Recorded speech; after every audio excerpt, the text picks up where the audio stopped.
오늘 2장, 사무엘상 2장 마지막 부분을 보고 있습니다. 22절로 시작합니다. 엘리가 매우 늙었다 이렇게 증거를 하고 있죠. 제사장, 사사 시대를 마감하고 왕조 시대를 이어갈 이 시대적 상황 가운데 두 사람이 아주 주목하고 있습니다. 두 사람을 주목하는데요. 하나는 마지막 제사장이 될 뻔했던 엘리, 그리고 또한 그거 아니라 하나님이 준비했던 제사장이자 그리고 사사의 역할을 감당할 사무엘, 나이로 따진다면 노인과 아이의 그런 대비를 이루고 있습니다. 그럼에도 불구하고 하나님께서 이 사무엘상, 성경의 이름에서 알다시피 사무엘을 준비하셨고 사무엘을 세우고 있습니다. 22절 시작할 때 엘리가 매우 늙었습니다. 그렇다면 이 엘리를 대신할 제사장의 직분을 누군가 감당하고 있어야 되는데, 당연히 그 집안의 아들이었던 홈리와 비느하스가 아버지의 제사장 역할을 이어서 제사장직을 감당하고 있었는데 문제가 있었다는 것이죠. 우리가 어제 보았지만은 하나님 앞에 드려지는 제물을 손을 대는 것입니다. 이걸 좀 쉽게 얘기한다면 재정을 횡령하는 것이죠. 공금을 횡령하는 것처럼 좋은 것들을 취해서 자기의 것으로 착복하고 있습니다. 그리고 더 큰 문제가 또 생겨버렸는데 22절에서 온 이스라엘에게 행한 모든 일 회막문에서 수종되는 여인들과 동침하였다는 것입니다. 교회를 섬기는, 성전을 섬기는 여인들, 여종들이 있는데 그들과 회막문에서라는 것은 성전 안에서 동침했다는 것입니다. 성적인 죄를 지었다는 것이죠. 여러분, 한국 교회에 어떤 가십과 같은 어떤 뉴스들을 우리가 가끔 듣다 보면 이런 일들이 있는 거예요. 목사가 부정하게 교회의 재정을 유용하게 되었다. 이게 뭐 우리은행 사건만 아니고 교회에도 이런 일이 일어났던 거죠. 그리고 두 번째, 그 성 스캔들이죠. 이런 일들이 있었다는 겁니다. 지금 그때나 지금의 한국 교회 안에도 이런 일이 있다는 것이죠. 결국은 목회자를 중심으로 모든 남성, 여성 떠나 없이 조심해야 될 게 이런 거 아니겠습니까? 머니, 돈, 그리고 성입니다. 섹스. 그리고 세 번째가 파워, 권력이에요. 결국 이 세 가지에 많은 목회자들이 무너지고 그리고 많은 성도들이 실족하고 넘어진다는 것입니다. 다시요, 세 가지가 뭡니까? 돈, 섹스, 파워, 권력입니다. 다 그 돈 때문에 그 성적인 범죄, 그리고 그 명예, 정치, 그런 거 하려고 영적인 모든 것들을 다 잃어버린다는 건데, 지금 엘리 제사장의 집안에 홈리와 비느하스 두 아들도 제사장이에요. 그런데 하나님 앞에 드려지는 제물의 좋은 것들을 자기 것들을 취하고 그리고 경솔히 여기는 거예요. 경히 여겼던 것이죠. 아니, 제가 귀를 의심했습니다. 어떻게 회막문에서 수종드는 여인, 이 새벽부터 너무 직접적으로 얘기해서 죄송한데, 아니 교회 집사님, 교회 뭐 권사님과 함께 그런 성적인 일들을 벌인다는 거예요. 아니 교회 청년들을 데리고 그런 일을 벌인다면 이 하나님이 가만히 있겠습니까? 촛대를 옮기시고 그 목회자, 그 목사, 그 제사장을 가만히 둬야겠습니까? 그런 교회는요, 부흥할 수가 없어요. 만약에 그럼에도 불구하고 부흥이 된다? 그거는 하나님의 역사가 아니고 귀신의 역사인 거죠. 정말 안타까운 거예요. 이런 상황들을 바라보면서. 그런데 여러분, 이러한 것들을 아버지 엘리는 알았을까요? 몰랐을까요? 알았다는 겁니다. 23절에 그들에게 이르되 너희가 어찌하여 이런 일을 하느냐, 내가 너희의 악행을 이 모든 백성에게 듣노라. 이미 백성들에게는 소문이 쫙 퍼졌고, 근데 이 아버지는 그 백성들의 소문을 듣고 알았다는 것입니다. 저는 여기에서 엘리라고 하는 제사장 그리고 아버지에게 큰 문제를 감지하고 있습니다. 아니 자식이 이러고 있는 것을 모르고 있다고요? 이게 소문을 듣고 안다는 것은 가장 늦게 알았다는 거 아닙니까? 저는요, 아이들 얼굴만 봐도 알겠는데, 저희 집 아이들이 표정만 봐도 어떻게 하는 걸 알겠는데, 모르고 있었다는 겁니까? 도대체 어디다 관심을 두고 사셨을까요? 이 엘리는 여러분 지금 아버지의 권위가 없어 보여요. 그리고 아버지는 도대체 바쁘게 살았을까? 우리 아빠들처럼 그냥 정말 돈 벌고 힘들게 산다고 자식들을 돌아볼 그런 시간이 없었을까요? 엘리는 그렇지도 않은 것 같은데 왜 이랬을까? 나중에 얘기할 건데 24절에 보십시오. 아들들을 불러서 뭐라고 얘기합니까? 딱 한 줄만 봅시다. 내 아들들아 그리하지 말라 이겁니다. 내 아들들아 그리하지 말라. 여기에는요. 저는 어떤 강력한 아버지의 권위가 느껴지지 않아요. 혼쭐을 내야 되는데 그래야 하지 말라. 이게 옵션입니까? 그렇게 안 하면 좋겠는데 여러분 이 문제가 그렇게 나이스하게 할 얘기가 아니에요. 이건 다리 뭉둥이를 부러뜨려서라도 바로잡아야 될 문제인데 권위가 없어요. 그냥 부드럽게 얘기하는 거예요.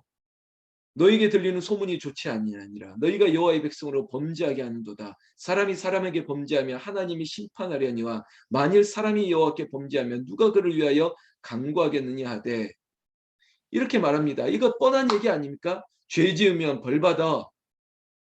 아버지가 이렇게 얘기할 수 있고 제사장이면 당연히 이렇게 하는데 문제는 어조예요. 어조. 이렇게 말할 게 아니지 않습니까? 우리가 가정의 달을 보내면서 또 어버이날을 보냈는데 여러분 우리가 이런 여기에 적용하는 거죠. 나는 이 자리에 있는 우리 아버님들, 어머님들, 자식들에게 권위가 있습니까?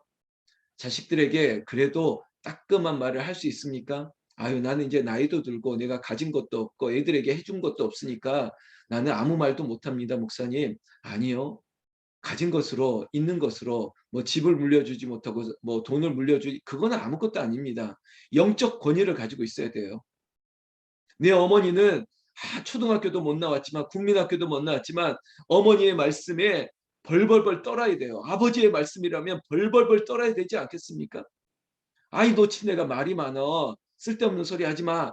만약에 자식들이 이렇게 대꾸한다면 죄송한데요. 그거 문제가 많습니다.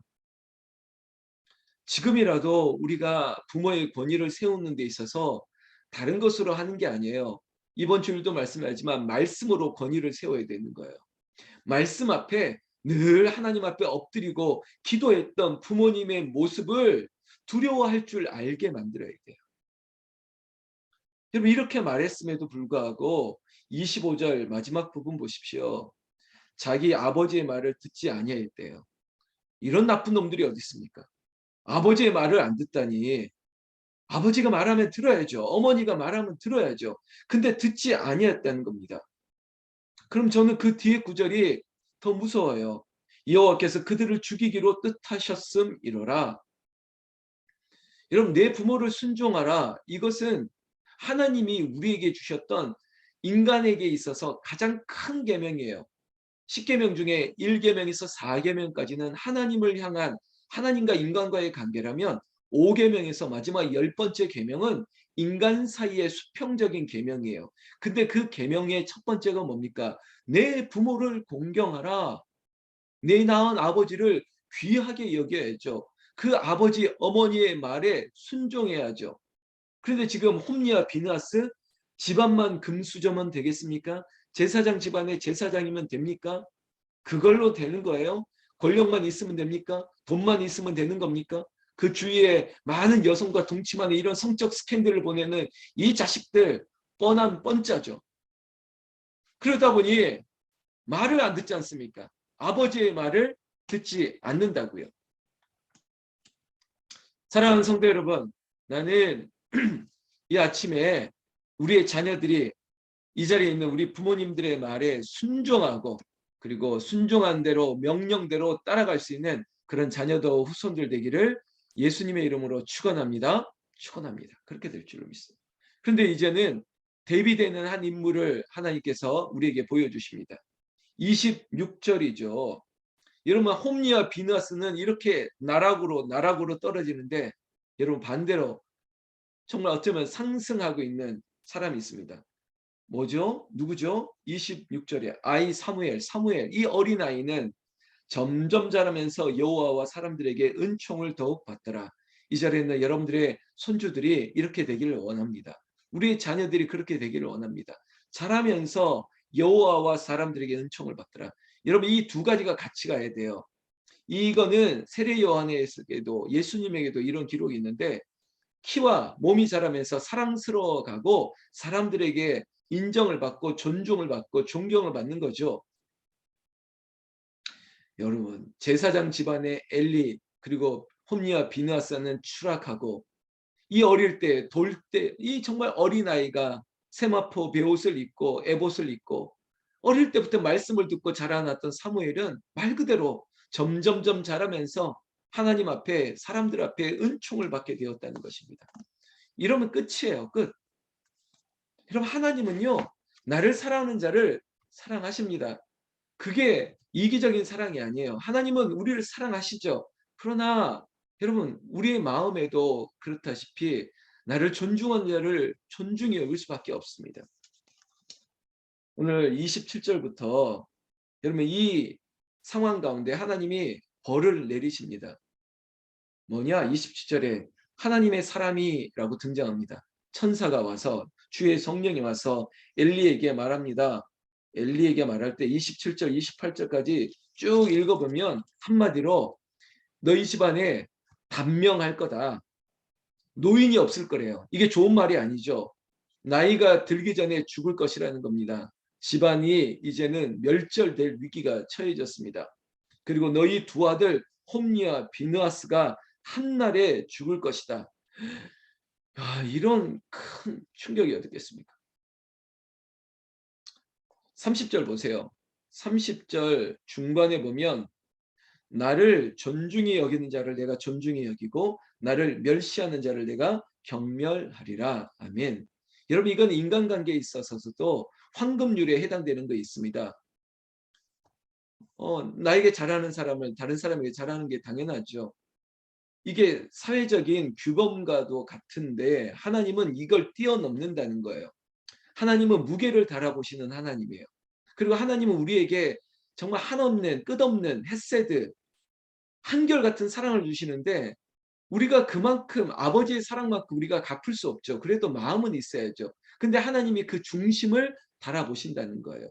우리의 말과 행동에서 벌써 달아보신다는 거예요. 그럴 어쩔 수 없다라고 하지만 하나님의 말씀인 걸 어떻게 하겠습니까?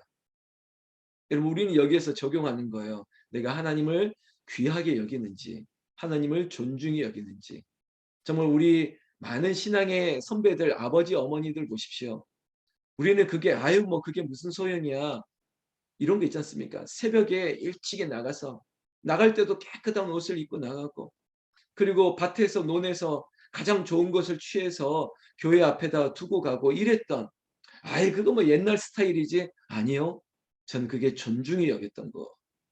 우리 아버지 어머니들 혹시 모태신앙들 어렸을 때 아버지 어머니 신앙 모습 기억하십니까? 예배당에 갈 때 그 전날 그 1,000원짜리 이 돈을 다리미로 빳빳하게 다려서 미리 봉투에 담아놓고 그걸 하나님 앞에 드릴 거라고 그랬던 아버지 어머니 기억 안 나십니까? 저희 아버님 어머님 세대는 그랬던 것 같아요. 그렇게 귀하게 존중하게 가장 좋은 것으로 많고 적은 것의 문제가 아니었던 것 같아요. 그렇게 존중하게 하나님과 교회를 위해서 지금 우리 한국교회 감리교 가장 큰 교회 중에 하나가 뭐 광림교회 그리고 이게 이제 선도 국도 그리고 뭐죠? 홍도인가요? 그 삼형제 감리교에서 가장 큰 교회 한국교회를 하고 있지 않습니까? 그 형제의 어머니가 많이 회자되죠. 어릴 때부터 그렇게 교회를 위해서 존중히 여겼다는 거예요. 뭐 고기만 있으면 교회에다가 놓고 오는데 자식들은 그 형제들이 우리도 그 고기 국물 한번 먹고 싶은데 근데 자식들을 혼내면서 하나님께 더 좋은 것을 드려야 돼. 이걸 어릴 때부터 체득하다 보니까 그 아들 삼형제 홍도 국도 선도 목사님 저는 그 어머님의 기도의 분량대로 하나님께서 세우신 거라고 봐요. 우리가 이 5월 가정의 달을 보내면서 이 두 집안의 얘기를 보지 않습니까? 엘리의 집안, 엘가나의 집안, 그리고 홈리와 비느하스 두 아들의 행태, 그리고 사무엘의 모습들을 보면서 여러분 우리는 아주 단순하게 A, O와 B 어디를 택해야 되겠습니까? 어느 길로 가야 되겠습니까? 우리의 집안은 우리의 자녀들은 어떻게 자라나야 되겠습니까? 당연히 엘가나의 집의 사무엘처럼 그렇게 살아가야 되지 않겠습니까? 하나님께서 35절에 내가 나를 위하여 충실한 제사장을 일으키리니, 그러면 홈리와 비느하스를 하나님께서 벌하시면 누굽니까? 그럼 사무엘을 준비하겠다는 것입니다. 근데 그 사람은 어떤 사람이냐? 35절 내 마음 내 뜻대로 행할 것이라. 내가 그를 위하여 견고한 집을 세우리니 그가 나의 기름 부음을 받은 자 앞에서 영구히 행하리라. 할렐루야. 여러분, 하나님 마음에 하나님 뜻대로 행할 자, 그 사람을 내가 세우겠다. 우리는 누군지 알죠? 사무엘. 사무엘을 위하여 견고한 집을 세우겠다. 사랑하는 새벽을 깨우는 새벽 용사 여러분, 오늘 하나님을 귀하게 여기고 새벽부터 이 주님 앞에 나와 엎드려 기도하는 여러분들을 귀하게 여기셔서 하나님이 여러분들의 가정을, 집안을 견고한 집으로 세우시고 여러분들의 삶의 일터를 견고하게 세우시고 하나님께서 성령의 기름을 부으시고 영원히 함께 하시는 하나님의 은혜와 함께 하나님의 존중을 받고 하나님의 인정을 받는 그런 집안과 일터와 자녀들, 후손들 되기를 예수님의 이름으로 축원합니다. 여러분, 하나님 앞에 하는 게 결국은 교회 위에다 하는 겁니다. 교회를 위하여 하시는 여러분들의 중심, 때로는 저같이 무딘 목사는 잘 몰라줄 때가 있습니다. 그러면 여러분, 하나님은 중심을 달아보신다고요. 무게를 다 달아보세요. 그리고 다 알아요.